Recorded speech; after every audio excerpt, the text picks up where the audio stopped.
Hi everyone, it's Rebecca Imholz with the Mount Pleasant Chamber of Commerce. I want to welcome you to today's The Pivot, Living and Working During COVID-19. Our guest today is Joe Clarke of Forte Jazz Lounge. And before I introduce Joe, I'm obviously not John Carroll. John Carroll usually moderates The Pivot, but John is busy today. He is a facilitator for Our Community Listens. They're also members of the Chamber. They're an amazing organization.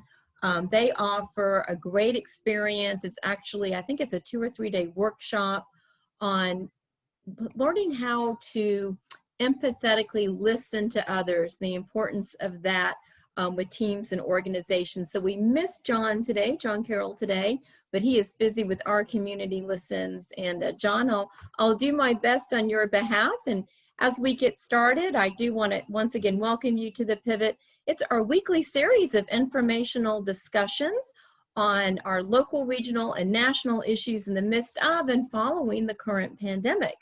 This event is presented exclusively by the Mount Pleasant Chamber of Commerce. My role as moderator today is to introduce our guests, get the discussion started with some questions, give those attending the event live today and those who are watching it later when it is a recorded event on our website and on our YouTube channel, giving you a chance to learn about what our members are doing of the Chamber as they have pivoted during COVID-19 and have a chance to ask some questions. So I thank you for taking the time with your Mount Pleasant Chamber of Commerce to join our fellow members, staying informed, once again, to help you learn, your clients and customers, how to take care of business in post-pandemic conditions. Now, as we record this edition of The Pivot, we are more than 7 months in, can you believe it, into this unprecedented pandemic. One of the industries that has been most negatively affected by the pandemic is our music industry. And it's projected by some sources to lose billions of dollars in revenue. So certainly the music industry has had to do a major pivot to stay relevant during the pandemic and continue to provide us as humans who really do enjoy music. It's a great way to connect.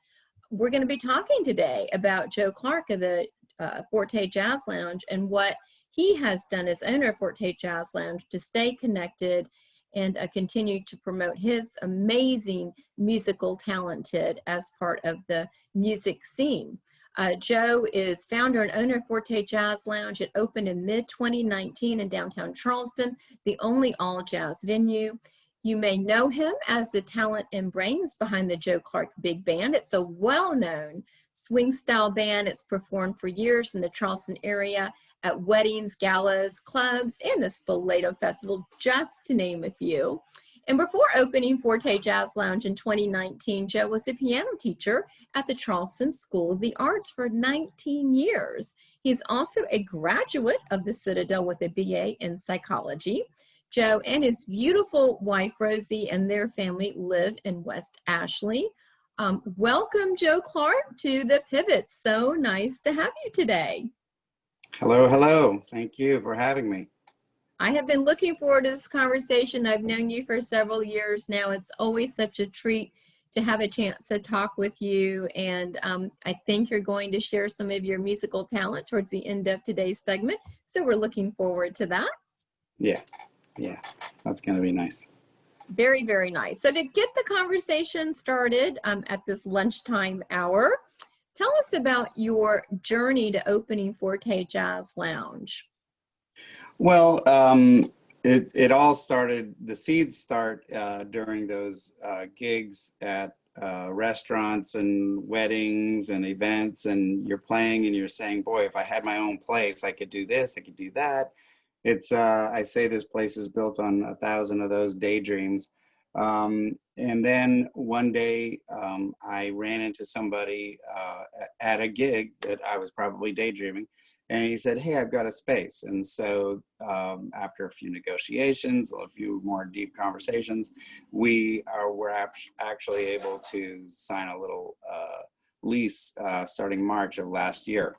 So we got in here. This was the Pure Theater, formerly the Pure Theater space. for many years, and they had done some great work here. Some great art was here. And so I was able to come in here, redesign it a good bit, we put a lot of effort into creating the space so we maximize, the experience for not only the audience, but the musicians. Anybody who's been here knows that we have probably the largest stage, except for Charleston Music Hall and of course the Performing Arts Center in North Charleston. But it's all dedicated to listening to jazz music and other forms of live music. I've also had, Brazilian, traditional Brazilian stuff up here, and also classical groups have played here. And we also want to cater to any small student recitals and that sort of thing, if anybody wants to do that on our off days, So, yeah. In fact, Joe, when you first opened, I believe Sundays, before the pandemic hit, you were open to a lot of student groups, weren't you? Yeah, we would hold a couple hours, a little jazz combo, youth jazz combo, and we had several kids who would come out, week after week, and up until like about December and January, when all this was, we took off a little bit of time for the holidays, and when we came back, this COVID situation started, coming down, and of course we more careful with the kids when something like that happens. So yeah, we'd really like, once hopefully all this goes away and we get back to normal, I really want this to be a place where families can come and experience jazz, because the way we framed everything is that it's about the music. And, even though we do have a bar for beer and wine, so adults can enjoy that during the show, we really don't think of ourselves as a bar, even though we're, in that area and on King Street. And what you mentioned earlier is you're a listening room for jazz. That's right. Yeah. So, I have been to your venue several times, and it's it's cozy, and it's truly, you can immerse yourself in the jazz music. It's a family-friendly place. Mm-hmm. Clearly, you are a talented artist, but also you have a heart for promoting jazz in our community, not only to us adult people, but children, because you're an educator as well. Mm-hmm. Before you became full-time with Forte Jazz Lounge. Right.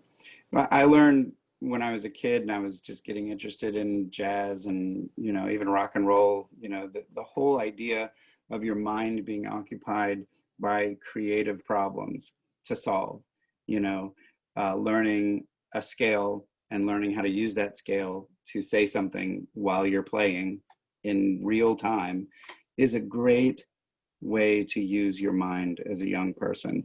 And I've found that it's immensely useful for creating, social skills, community skills.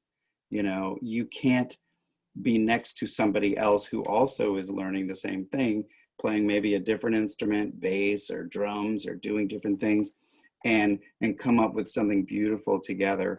I think if more kids just had a basic knowledge of what jazz music was all about, it's like picking up paints, we all know kids will finger paint or, do something physical with their hands, but, teaching them to use their ears in a critical way, saying, hey, what's the difference? I'm not a piano, by the way, I don't know if you could tell, but, hearing this tone as opposed to this tone. If you can discern things, you don't have to have perfect pitch, but if you can start to believe that discerning and using your ears in creative ways, it really boosts the brain and its functioning. It creates another kind of intellect, that I think kids can really benefit from, So I've seen it over that 18, 19 years of teaching and watching young people grasp these concepts. It elevates their consciousness. to their benefit, you know. So let's talk a little bit before we talk about the pivot that you did with the pandemic. Who are some of the guest artists that you've had at Forte Jazz Lounge? Oh, we've had tons. I mean, I really focused on having as many local jazz musicians as we possibly could. I wanted to get everybody on the stage, and just that was my love letter to all the wonderful jazz musicians in Charleston. We've had Mark Sturbank, Robert Lewis has been here, a lot of great pianists, Richard White, you know, Abdiel Iriarte, Jonathan Lovett. I know I'm leaving out a bunch of other folks, but I've really run through, I think, every single musician that has been playing in Charleston for the last 20 years, at least. Great bass players, Brett Bellinger, Fisher Wilson, John Kennedy, Brian Reed, great drummers, Josh Hoover, Paul Croy. I could just keep just going and going and going. There's so many folks that have lent their talents, you know, to the stage and creating a great legitimacy to what we're doing here, you know. Really given a wonderful platform for local musicians in the Charleston area, and having gotten to talk with you over the years, I'm not sure if the listeners know, the viewers today, that the rich history that Charleston has with jazz, that really we were at the beginnings of the birth of jazz as well, not just New Orleans. Oh, absolutely. Yeah. If you were to pick two towns in this country to say that jazz was the birthplace of, I would say it was Charleston and New Orleans. You know, we definitely had a lot of this. We're very cosmopolitan, you know, early on, because we're you know, have the port, so we have a lot of people coming through and in Charleston, you know, very early on, when jazz was being developed in the late 1800s with the gospel and the roots of jazz. And then as you move on to the 10s and the 20s and the 30s, you know, you start to see, you know, the Charleston, you know, with James B. Johnson, you know, playing ragtime. And then suddenly with the, you know, the popularity of that dance, sometimes that sparks things. Suddenly you have dozens of songs with the word Charleston in it. You know, of course, nobody remembers a lot of them anymore, but, you know, you know, it was one of those crazes, you know. So we definitely became a focal point with Jenkins Orphanage and all that. That's another thing that I draw inspiration from, is like, put an instrument in a kid's hand and you are going to have a different kid in a year. You know, just give them the instrument. Just put a piano in front of them, put a trumpet in their hand, put some drumsticks in their hand. How hard is that? And it kind of makes me a little upset to know that opportunities like that don't just fall into our children's laps. No matter what school they're in, these things should just be falling in their laps and creating opportunities for them to use their brains and minds and developing them as people.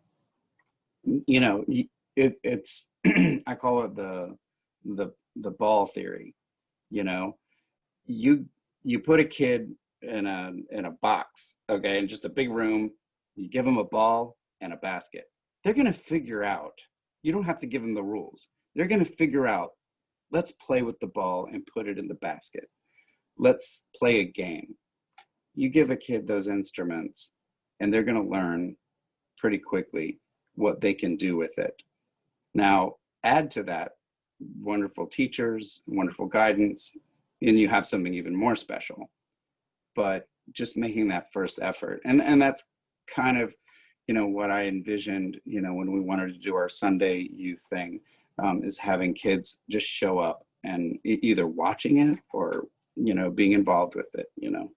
So I couldn't agree more, giving children opportunities and being intentional about it. So that's, I love that. Now, you started Forte Jazz Lounge. You helped to promote our amazing talent of local guest artists. You had the Sunday youth shows to give our youth opportunities, and then the pandemic hit. Were you able to continue to provide music during the pandemic, or what happened? Well, it's funny, before this all came down, and the date of our hard switch over was March 14th. That's when we realized we can't have live shows anymore.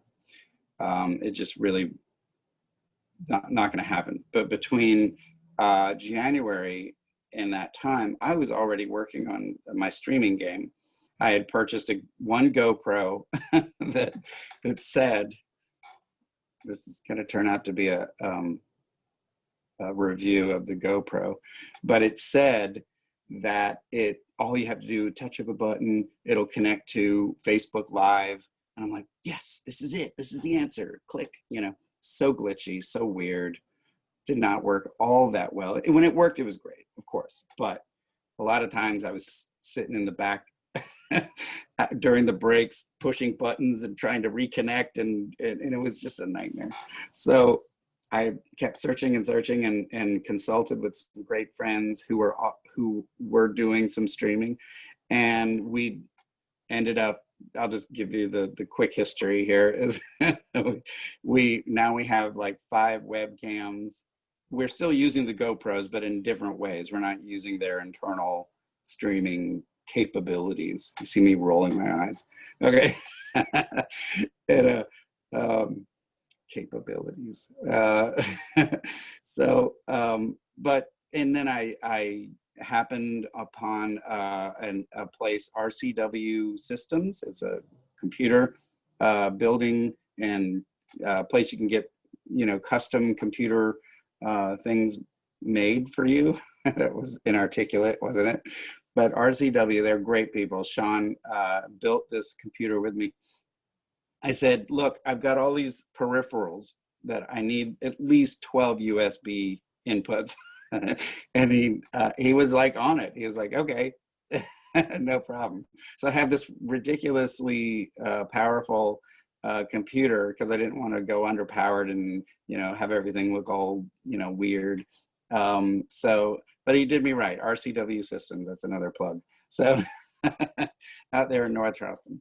So we got that going, and so we were doing Facebook, and Facebook threatened to stop doing live performances, like live music performances, and we weren't sure about the language, so I started looking in other places, and now we are using a service called Restream.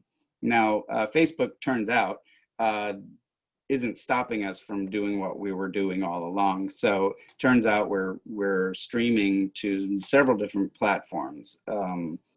Facebook, all the different pages that I'm involved with that have to do with live music. YouTube, we have a YouTube channel. And that could possibly give you a little better experience, because Facebook is a little degraded. They only use like 720p. And I think YouTube is actually a little bit user-friendly with your TV, with your smart TV. So so that's a good option. And also, somebody said you ought to get on Twitch. And to this day, I have no idea what Twitch is, but I'm on it. So it's working. It's actually people, these young kids are like, oh, this is so cool. I had no idea. I imagine that's what they sound like. So yeah, so that's our big, streaming game right there. Mm-hmm. So you pivoted and became all streaming, and I have all grown children, but yes, they go very quickly through the latest and greatest. So kind of keeping up with what the young people are doing to help stay relevant. And then as the pandemic went on and the numbers seemed to get a little bit better, things started opening back up. Mm-hmm. And you were able to open up around, was it the May time frame? No. With the social distancing, or? August, actually. Okay. All right. So I was thinking that you were opened up with actual people being able to be in the venue earlier in the summer than you were? No. No, okay. We tried to. Actually, we had planned to, and then like in the beginning of June, and then of course, as you know, something horrible happened in this town on the 30th, and you know, everybody got hit a little bit, you know.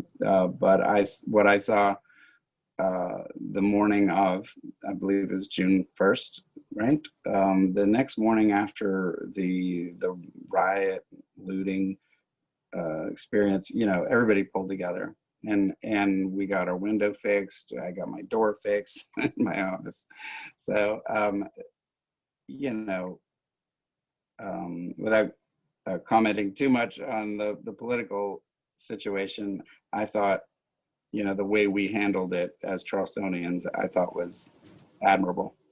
And everybody pulled together. So, you know, I put off opening for another month because nobody knew, hey, is this going to be a weekly thing, a month, daily thing? Is this going to happen 2 weeks from now? Should I even bother having patrons in here with this whole thing bearing down on us, you know?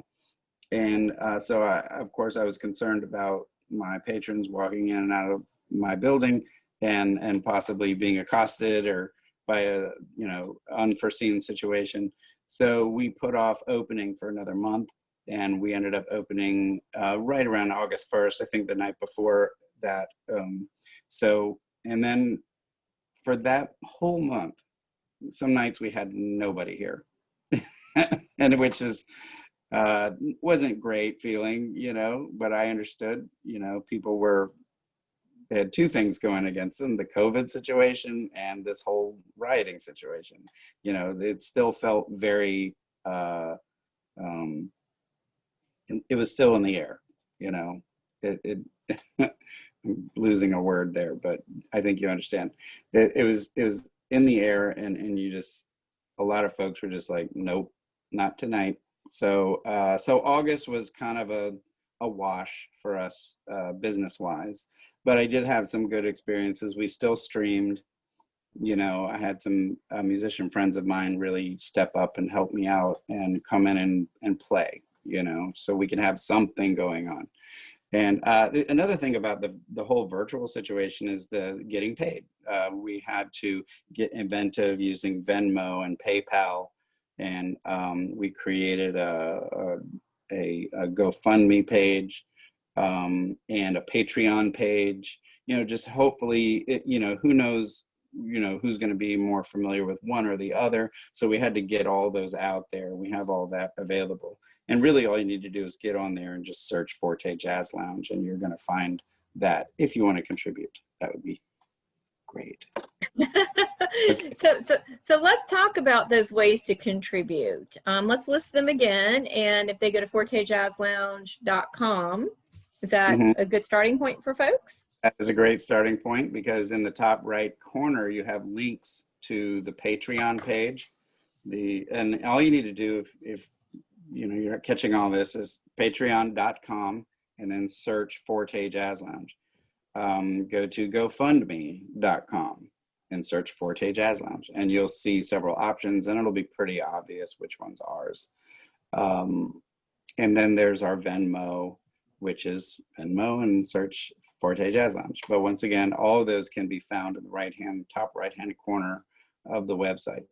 And so, you know, even though we're a business and we want to succeed, you know, doing the best things for everybody that we can, and, you know, selling tickets, and, you know, we have a bar with beer and wine, and so we want to be good business people, but we also see ourselves in somewhat of a community enhancement light. You know, we want people to understand that we really care about the music, and what goes up on that stage is very important to me as a musician and the rest of the guys and girls that get up there and play. But if you just come in and think of it as a fountain, you know, a community fountain. You want to drink? Come on by, you know, and get some of this great, amazing stuff, you know, even if it's not your thing, you know.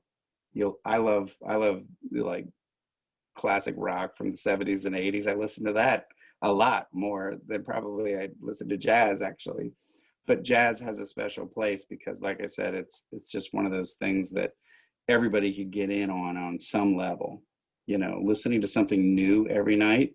Are you kidding me? I could play the song I'm going to play for you tonight is Pennies from Heaven. Now, there's a lot of things I do every time I play it, but there's a lot of things that I do differently every time I play it. So that's what the fun part about it is. It's always different no matter what.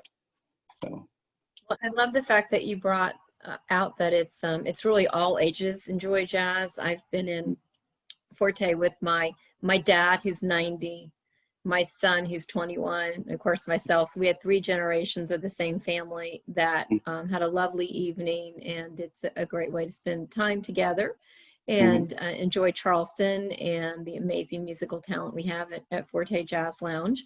I do want to talk about what you've done during the pandemic to make folks feel comfortable about coming into Forte Jazz Lounge. And so we can talk about it, or if it's a good opportunity for you to show us what the lounge looks like, and then we can come back and hear you sing. You tell me what works best right now, if you want to.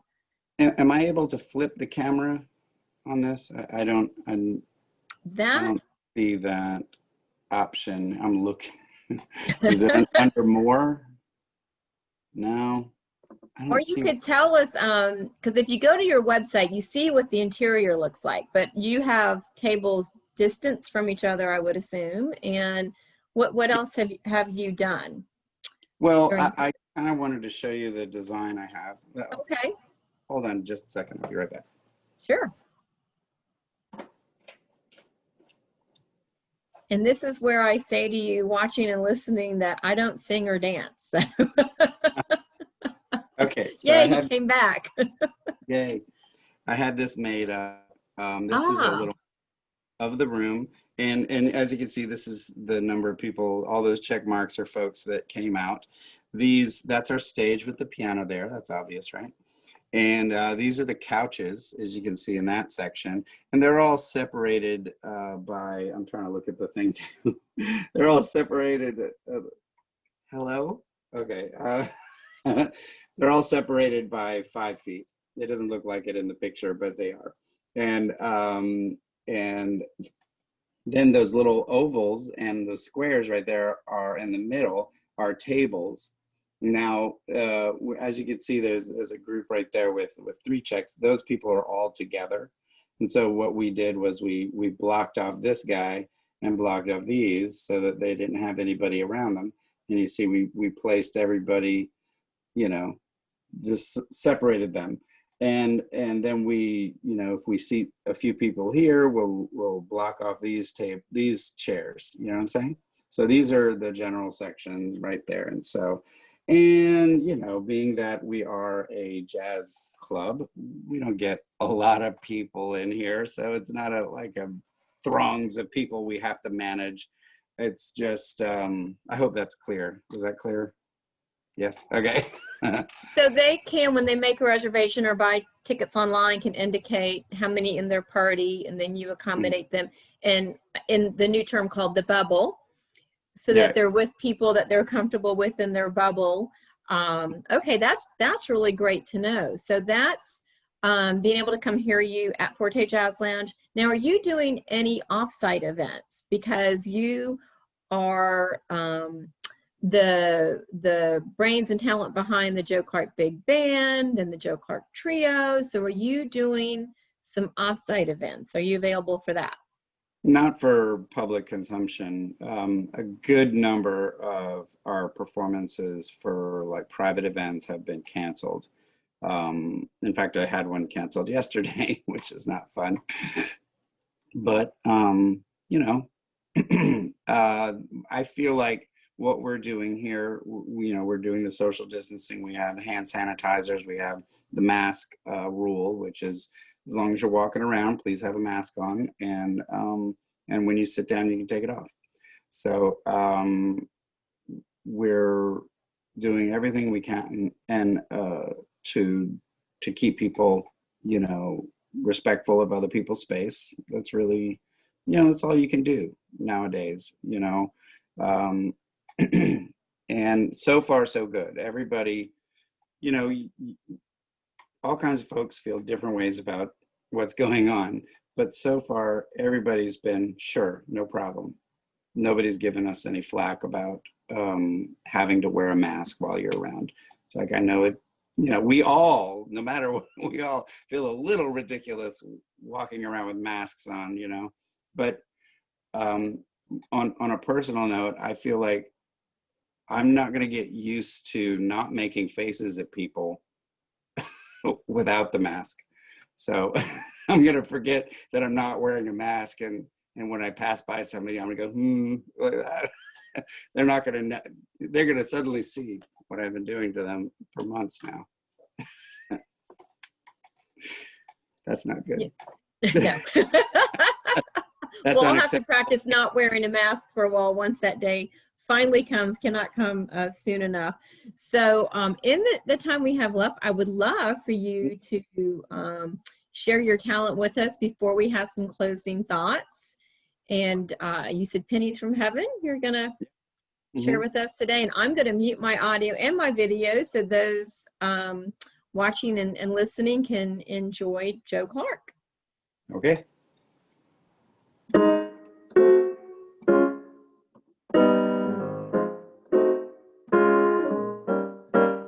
Every time it rains, pennies from heaven. Don't you know each cloud contains lots of pennies from heaven? You'll find your fortunes falling all over the town. Be sure that your umbrella is upside down. Trade them for a package of sunshine and flowers. If you want things you love, you got to have showers. So when you hear it thunder, don't run under a tree. There'll be pennies from heaven. There'll be pennies from heaven. There'll be pennies from heaven for you and me.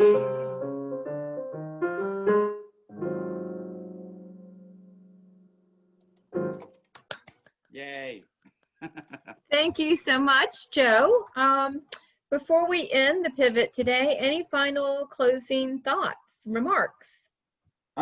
Just if you're out there and you're wondering what you're going to do next, just remember to stay nimble, stay flexible, stay, just keep your eye on what you can do, and don't be too concerned about what you can't do right now, because that's where you start digging into the ground, and that's not good.